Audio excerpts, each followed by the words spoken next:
Well, next, we'll move to the steps to overcome self-sabotage. We all will agree to the fact that self-sabotage is really wrong and it's a behavior that we have to stop.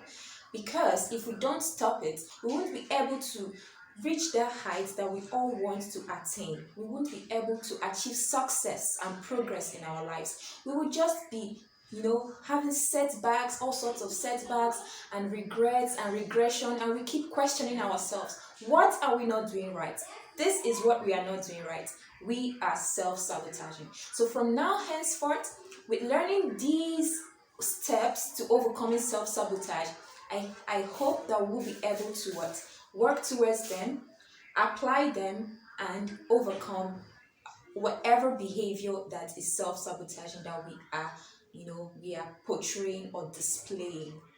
These 5 steps are: identify the behaviors that you portray that are self-sabotaging. Identify those self-sabotaging behaviors and stop them. The second is identify the triggers to those behaviors. What sets you off? What sets you off? Okay, identify the triggers to those behaviors. The third is get comfortable with failure. You heard me. You've got to reach to this point where you are comfortable failing. I'm fine with it because I know I will learn something from that failure. I will learn a lesson that will help me to improve my steps and improve my approach towards achieving that goal. So the third one is get comfortable with failure. The fourth step on how to overcome self-sabotage is talk about it. Yeah, what is that behavior that you are portraying? What is that thing that you are doing and you've identified it and you say this is wrong, but then you're not able to, just go past it. You're not able to stop it. Talk about it. Talk to yourself about it. Talk to your partner about it and be vulnerable. Number 5, which is the last one, is identify what you really want from life. What do you want from life? Tell me, what do you want? We all want happiness. We all want riches. We all want to be successful. We want to achieve great feats. We want to be, influential. We want to be well known in the society. We want to contribute meaningfully to our society. We all want the best for ourselves. We want to live a fulfilling life. Now, identify those behaviors and, respect yourself enough to work towards achieving that thing you want in life. You have to respect yourself enough. By respecting yourself, you inculcate discipline. This is what I want. This is the target. I want to be successful. I want to be happy. And therefore, I respect myself enough to work towards it. Because if I don't respect myself, then I am not expecting anyone else to respect me. Right? Everything you want in life starts from you. Do you want love? You love yourself. Do you want happiness? Be happy with yourself and with everything you have. Be content. Okay? And be grateful. So these 5 steps I just mentioned would help you towards overcome self-sabotage and get past whatever toxic behavior that is holding you back from achieving progress in life. So I'm going to talk about these 5 steps one after the other briefly in order to help you understand better what they are about. The first one, which is identifying those behavioral patterns that are self-sabotaging. What are they? What are those behavioral patterns that are self-sabotaging? You already know, as I have listed from this video, I listed the 6 behaviors that are self-sabotaging.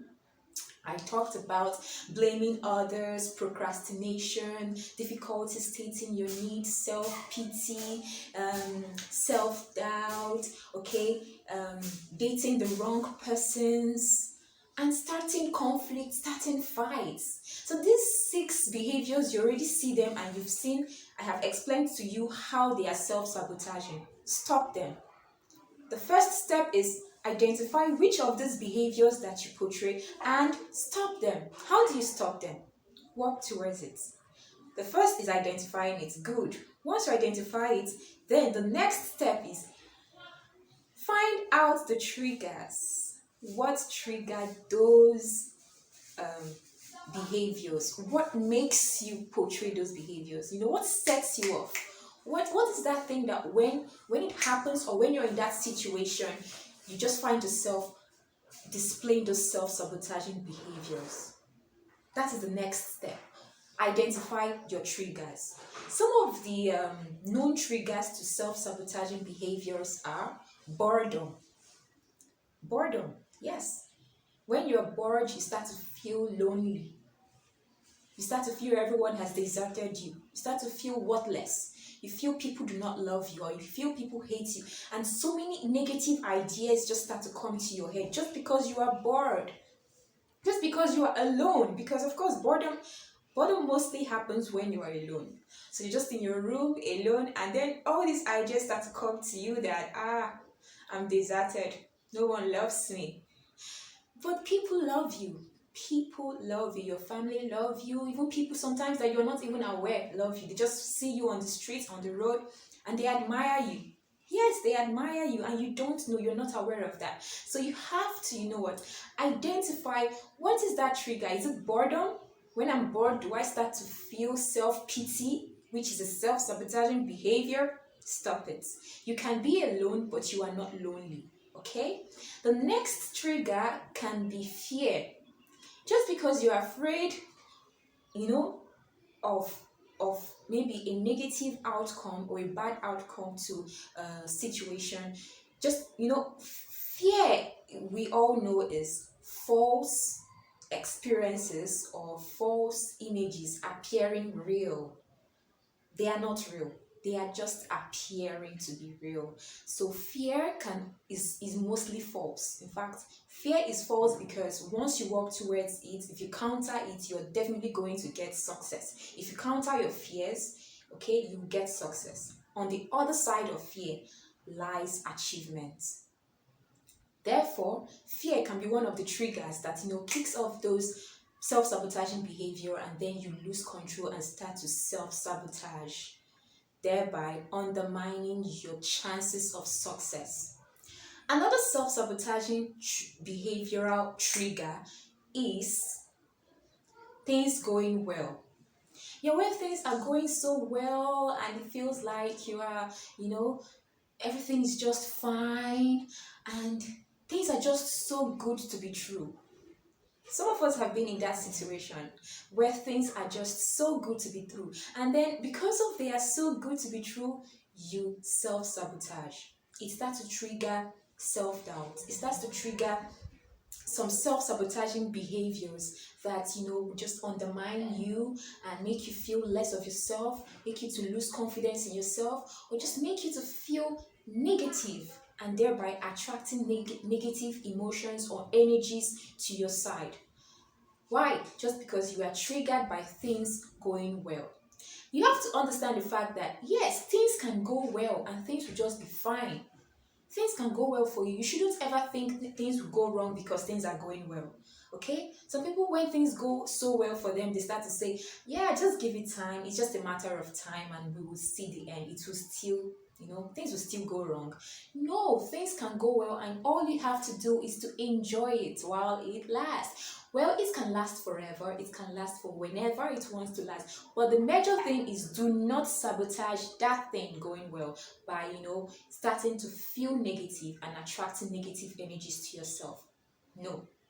Another trigger to self-sabotage or self-sabotaging behaviors is an angry tone. Angry tone. So you hear someone speak to you in an angry tone and it sets you off. It sets you off to start a conflict.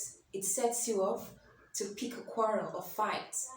No, just because you are spoken to in an angry tone doesn't mean you also should get angry. You can calm the person down, or you can keep your own calm. You can keep your cool. You can just say nothing and be fine, right? You don't have to respond to every angry tone you hear. In short, you don't have to respond to angry tone at all, because responding to it in a negative way, if you do not respond to it in a positive way, responding to it in a negative way can actually cause more problems and more sabotaging behaviors than you expect. So, yes, hearing an angry tune is also a trigger towards self sabotage. So, identify which one triggers you and stop it, checkmate it, curtail it, and then be aware of it, because once you're aware of it, once you're conscious about these triggers, it will help you to curtail the way you respond to it, to just manage the way you respond to those triggers. Another trigger, which is the last trigger I was able to find out, is self-doubt. Self-doubt, yes, many of us do it. You want to go into you have a job interview to attend, but then you start to doubt yourself. You are the one who applied for this job. You submitted your CV. In fact, you spent years in the university training for this role that you applied for. And now it is time for you to go there and show yourself, show what you've got. You start to doubt yourself. That is self-sabotaging, because in the end, when you go with that negative emotion of self-doubt, you go there and you make a mess of yourself. You ruin everything. But then why don't you just take away self-doubt? It can be a trigger to self-sabotaging behavior like self-pity. Once you have self-doubt, you can start to pity for yourself. Or you can, display any other negative behavior. So, yes, self-doubt can be a trigger to negative or self-sabotaging behaviors. The third step to overcoming self-sabotage is get comfortable with failure. Yeah, get comfortable with it. I mean, why not? You don't always have to be perfect. And to attain perfection, you've got to fail sometimes. You're going to fail and then reapply some steps, know what to avoid, know what not to do. So knowing all these things, knowing what to do and what not to do will actually help you towards prevent failure. It will help you to prevent failure in the next step of your trial. So the fact is that you have to get comfortable with failure, because when you fail, it gives you more opportunities to do it better. It gives you an opportunity to reapply your techniques, re-examine your techniques, and reapply them in order to achieve better success. I think success has levels. There are successes that are better than other success. Sometimes your failure can just be a minor success, right? Because you succeeded at trying those steps that you have planned. You succeeded at applying those steps and then you got a result, right? You got a result. But then when you reapply those steps after examination, re-examination and all, you are definitely going to achieve another success, which is going to be better than the other success that you achieved. So please do not avoid failure. In fact, you should get comfortable with failure, because then it opens you up to the possibility of winning. Yes, if you're afraid you're going to fail, you should also be happy that you're going to win. It's there are two sides of the same coin. The same coin. Success and failure. If you do not fail, you would win. And if you do not win, you would fail and learn. Once you fail, you learn. You're definitely going to learn. And in fact, you have much more energy towards reapply it after taking a brief rest, of course. We all need rest, okay? So give yourself time, be kind to yourself, rest for some time, and then reapply those steps. First of all, you have to examine them and learn, what did I not do right? What did I do wrong? Okay? Those things you did wrong, you avoid them. And then you try to find out how to do things better. You now stand a better chance to win. That is it. The fourth step to overcome self-sabotage is talk about it. Talk about it. Communicate. Yes, you just have to communicate your feelings or your emotions, whatever it is that you're going through, however it is in your head. Just try to find words. If you cannot talk, you write it down. But then it's easier I think, not necessarily easier, but it is better to talk about it. Okay, for example, if you're going through procrastination, you have a goal to meet. You've outlined plans on how to reach this goal. And you know the end point of this goal, that once you get to the end, you are going to be happy because you would achieve something that would maybe put money in your pocket or expose you to people and to an audience that would call you for an advert, or each of there are limitless opportunities that can come from whatever goal that you have set for yourself. But then you procrastinate. Then how can you talk to yourself about it? How can you overcome procrastination? One way is to talk to yourself. You see, you have set the time to do this task. Maybe you say 2 o'clock, and 2 o'clock comes, you're procrastinating. Tell yourself, Jessica, is this how we are going to do it? I like to call myself by my name. And I talk to myself like I'm having a community meeting. It helps me. It helps me to what? Stand up and take action. I think you should try it. Okay? So you talk to yourself, tell yourself, is this the way we are going to achieve this goal? I mean, we wrote down plans, and you're still in number one. We still have number two, number three, number four to achieve. And you're still here doing what? You're doing nothing. Or you're just on social media. Or what are you doing? So this is how I talk to myself, and I ginger myself. I ginger myself to, take action. So talking to yourself actually helps you towards overcome self-sabotaging behaviors.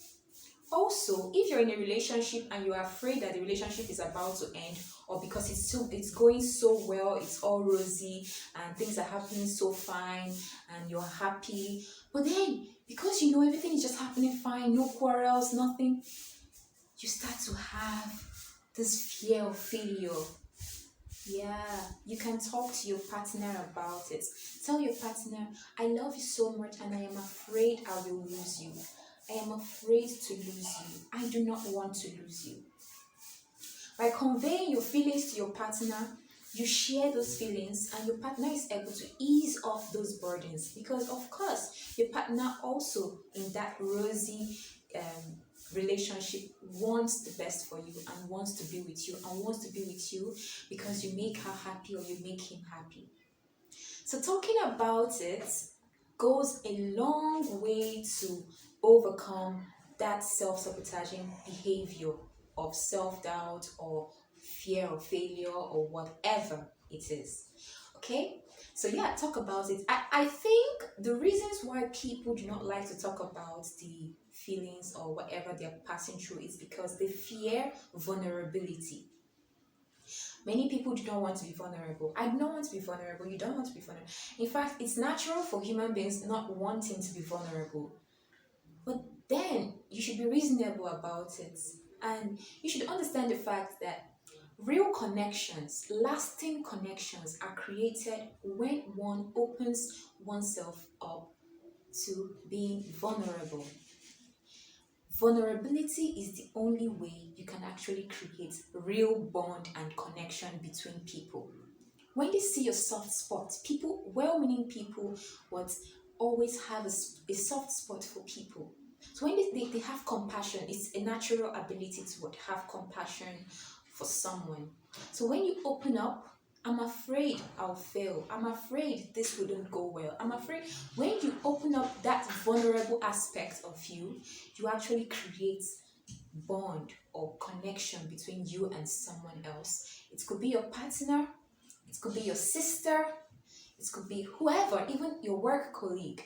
Maybe there is a project you're working on. Being vulnerable helps you to tackle your problems even better, right? Because then this person, you have been able to relate your fears to that other person, and that other person now tries to find ways to solve those problems. Okay, ways to make so that your fears will not come alive. That is it. So talking about it is a very good way to overcome self-sabotage. Another one, which is the last one for now, the last way to overcome self-sabotage is identify what you want from life. What do you want from life? That is the question. Yes, I know you would say you want to be happy. We all want to be happy, but you have to respect yourself enough to work towards being happy. I think I've said this before. Yes, you have to. You have to love and appreciate yourself and your efforts. And you just have to be disciplined. Being disciplined comes from a place of self-awareness. It comes from a place of self-awareness because now you are aware of the fact that you want to work towards your happiness. You want to be happy in life. You want to achieve a goal. You want to be successful. You want to be maybe the best in mathematics or in physics, or you want to be whatever it is you want to be. Name it, whatever it is you want to be. You have to respect yourself enough to work towards it. And that is it. So the last way you can overcome self-sabotaging behaviors is to identify what you really want. What do you really want from life? Yes, what do you really want? You would say you want to be happy, but then do you respect yourself enough? Do you love yourself enough to put in the effort to be happy? Do you keep being in a toxic relationship that is causing you unhappiness when you have the power to what? Tell this person that you cannot do this and leave the relationship in order to find happiness with yourself and with others. So, talking about identifying what you really want from life, you have to take your time to study yourself. Study yourself and know what works for you. If you see that you are happy being single, you have and you derive enough happiness and joy from that, and then you are single, why sabotage those efforts by saying, no one loves me, they've all deserted me, I am single, I am lonely? You are sabotaging yourself because obviously you are happy as a single person. Do not now go against the fact that there is nobody currently in your life and start sabotage yourself and accumulate toxic feelings and emotions in your mind. So please identify what you want from life by studying yourself. Socrates, the known philosopher, said, man, know thyself. You have to know yourself. And an unexamined life is not worth living. So you have to examine your life, find out what works for you, and stick to it. If someone comes your way and the person is good for you, then you would have the happiest relationship ever. But then when you sabotage your efforts to even being lonely, the same way when you're in a good relationship and it's all going well and things are going fine, you still would sabotage yourself in that same relationship, thereby causing more sadness and happiness and finally regrets.